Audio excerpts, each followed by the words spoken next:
Greetings, I hope you're good and well. I'm doing a book review today for Next by Michael Crichton.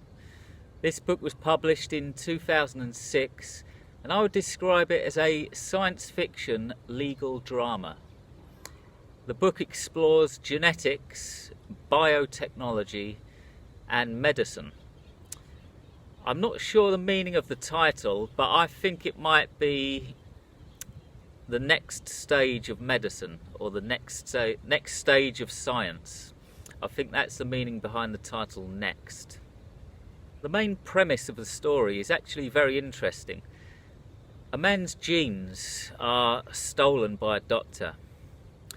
The doctor then sells the genes to a corporation, and the corporation actually patents the genes.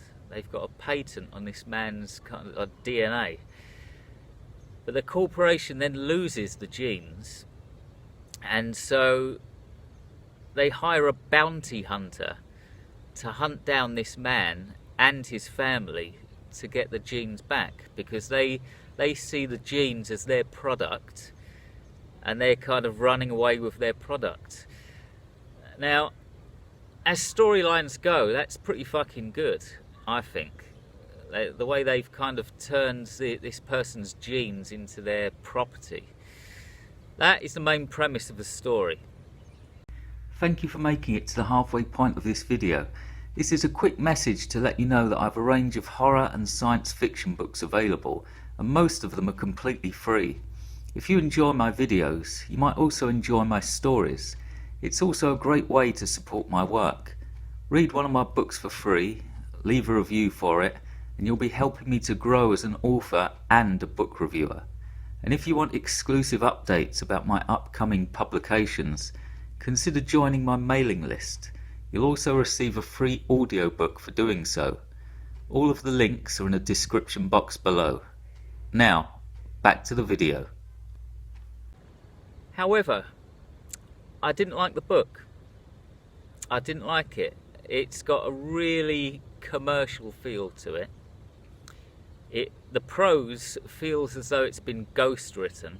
I'm not actually sure whether Michael Crichton wrote the bloody thing. The prose is very flat. It's very characterless. It reminded me a bit of The Da Vinci Code by Dan Brown. Now, that's not a bad book, but it's got that commercialism about it. And I think Dan Brown uses ghostwriters. And I really got that kind of feel, that kind of vibe from this book. After about 10 pages, I could tell that it was like made to be a bestseller on the commercial market. Ghost written, very flat, very soulless. I also didn't connect with any of the characters at all, and there were a lot of them. The book is full of these different threads. Like one chapter's about one character doing this thing, and then it switches to the next character, and you're following somebody else, and then chapter number 3 is somebody else. You've got about about 8 or 10 different threads, different storylines going on, and it just chops and cuts from one to the other. I didn't really enjoy that. It's very fragmented. I didn't connect with any of the characters. And there are talking apes in the story. Okay. It's a story about genes. It's a story about DNA.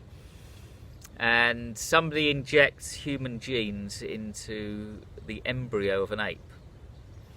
And the ape can speak. Yeah, okay, it's science fiction. It kind of comes across as childish, though. Yeah, there's a talking parrot as well. There's a talking ape, a talking parrot, and I think something else as well. There's a talking ape in a lab. There's a talking ape in the wild, and there's a talking parrot. It just came across as a little bit childish. It's a shame. It's a shame that this book isn't written very well, because it's very well researched. I'll give it that. I'll give Michael Crichton his due there. He's done a lot of research for the book. That shows, that comes across. But it's just very flat and too commercialised, and it is a shame because it touches upon some very interesting topics. Gene patenting, for one. I didn't know about this, but it's a real thing. At least it was in the mid 2000s. I don't know. I'm going to research it actually. But I think at least in the past in America, certain genes have been patented, which is like a crazy idea. Transgenic pets are in the book as well.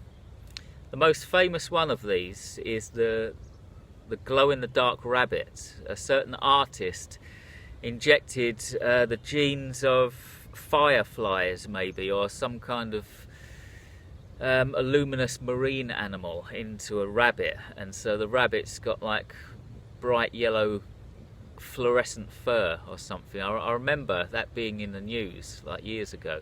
That's mentioned, and a few other ones are as well. So, and that's a real thing, transgenic pets. Also, there's a certain chapter that touches upon advertising on animals and advertising on clouds. Now, this is scary because it could fucking happen. It probably will happen.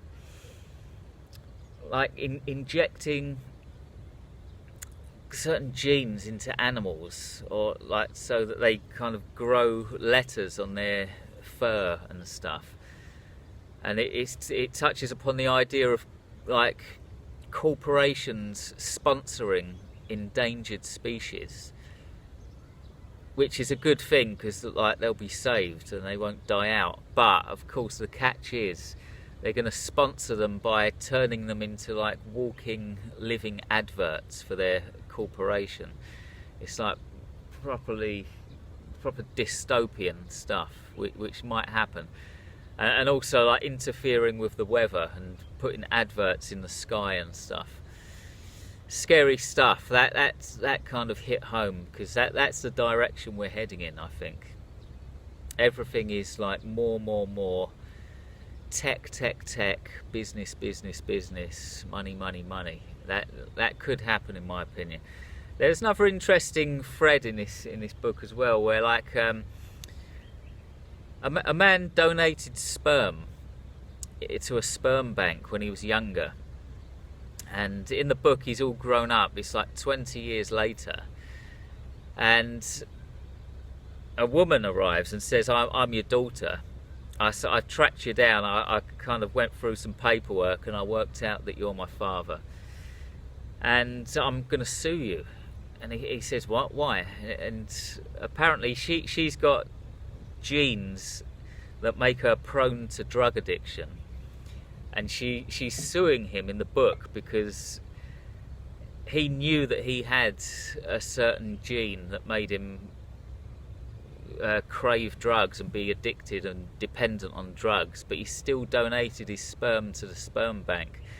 So there was this like kind of court case going on with that. I found that quite an interesting idea as well. And the whole concept of the human Z is explored in this book, as I mentioned. Injecting human genes into chimpanzee embryos.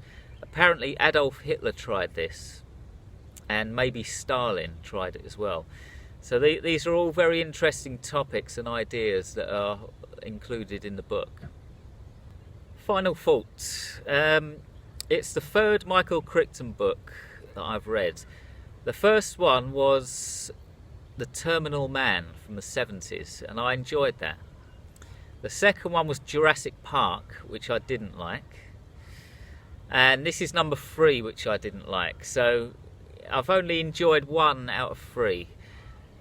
And for that reason, it's going to be the last Michael Crichton book that I read. I'm just not going to commit any more time to it. Should you read the book? No, don't read it. If you're thinking about buying it, save your money. It's too commercial, it's too flat, there are too many threads going through it, there's no character to the prose at all, and it's quite long. It's like over 500 pages. Save your money, save your time, and read something else. Thank you very much. Thanks for watching. I'll be back in 2 weeks with another book review. Until then, try to have a good day on this genetic, transgenic, patented piece of rock we call Earth. Lots of love. Goodbye.